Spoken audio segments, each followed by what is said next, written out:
বহু প্ৰতীক্ষাৰ অন্ত পৰিব মুস্তাক কাইলৈ জুবিন গাৰ্গৰ অন্তিমখন ছবি যেহেতু মুক্তি পাব ৰৈ ৰৈ বিনালে যেহেতু মুক্তি পাব গতিকে গোলাঘাটবাসীৰ মাজত এতিয়া কেনেধৰণৰ উৎকণ্ঠা বা কেনেধৰণৰে তেওঁলোক উদ্গ্ৰীৱ হৈ থকা দেখিবলৈ পোৱা গৈছে মুস্তাক নিশ্চয়কৈ দেৱ চাওক যে আপুনি উল্লেখ কৰিছেই যে সকলোৱে উৎকণ্ঠাৰে বাট চাই আছে ৰৈ ৰৈ বিনালে চাবলৈ আৰু গোলাঘাটতো একেই পৰিৱেশে বিৰাজ কৰিছে ইতিমধ্যে মই উল্লেখ কৰিবলৈ যত্ন কৰিম যে অহা কাইলৈ দিনটোৰ পৰা 6 তাৰিখলৈকে ইতিমধ্যে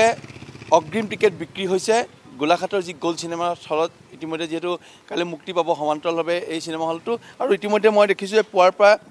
ইয়াতে যথেষ্ট ইয়াতে অনুৰাগী আহিছে জুবিন দা অনুৰাগী আহিছে তাৰো উল্লেখ কৰাৰ ধৰণে যে 6 তাৰিখলৈকে যদিও তেওঁলোকৰ অগ্ৰিম টিকেট বিক্ৰী হৈছে 20 তাৰিখলৈকে এতিয়ালৈকে মুকলি কৰি দিছে আৰু বিশেষভাৱে ইয়াতে দেখা পাইছে জুবিন ফেন ক্লাবেও তেওঁলোকে বিশেষ উদ্যোগ গ্ৰহণ কৰিছে আৰু কালি দিনটোত তেওঁলোকে এটা কেইবাটা কাৰ্যসূচী ল'ব জুবিন ফেন ক্লাবৰ ইয়াতে বিষয়ববীয়াসকল আছে মই কথালৈ যত্ন কৰিম আৰু তাৰ পূৰ্বে মই এটা আপোনাক জনাবলৈ যত্ন কৰিম আপোনাৰ যোগেদি দৰ্শকসকলক যে ৰৈ ৰৈ বিনালে মোৰ নতুন চিনেমা চাবলৈ আহিবা মৰমৰ জুবিন দা যিখন বিশেষ পত্ৰ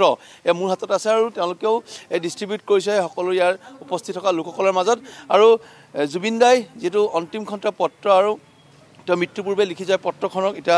সকলোৰে হাতে হাতে মই তেওঁলোকৰ পৰা জানিবলৈ যত্ন কৰিম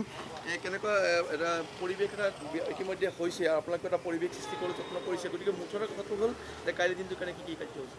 হয় কাইলৈ দিনটোৰ কাৰণে আমি বহুত আগ্ৰহেৰে বাট চাই আছোঁ আৰু এই দিনটোৰ কাৰণে আমি গোলাঘাট জুবিন গাৰ্গ ফেন ক্লাবৰ আজি অন্তিম আমি 7 দিনৰ পৰাই গোটেই গোলাঘাট জিলাত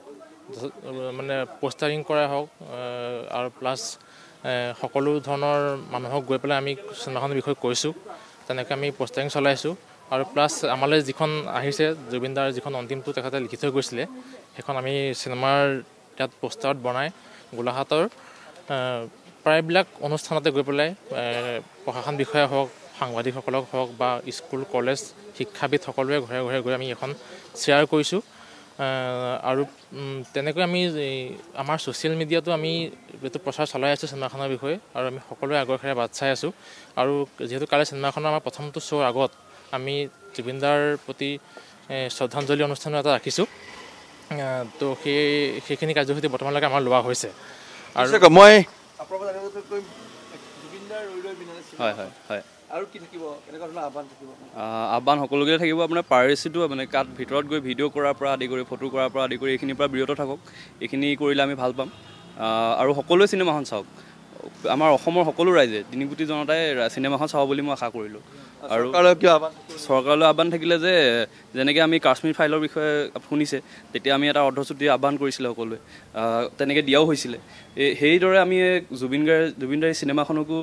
চাবলৈ সকলোকে চৰকাৰী হওক শিক্ষানুষ্ঠান হওক সকলোকে এটা অৰ্ধচুটি আহ্বান কৰিছোঁ আমি চৰকাৰলৈকে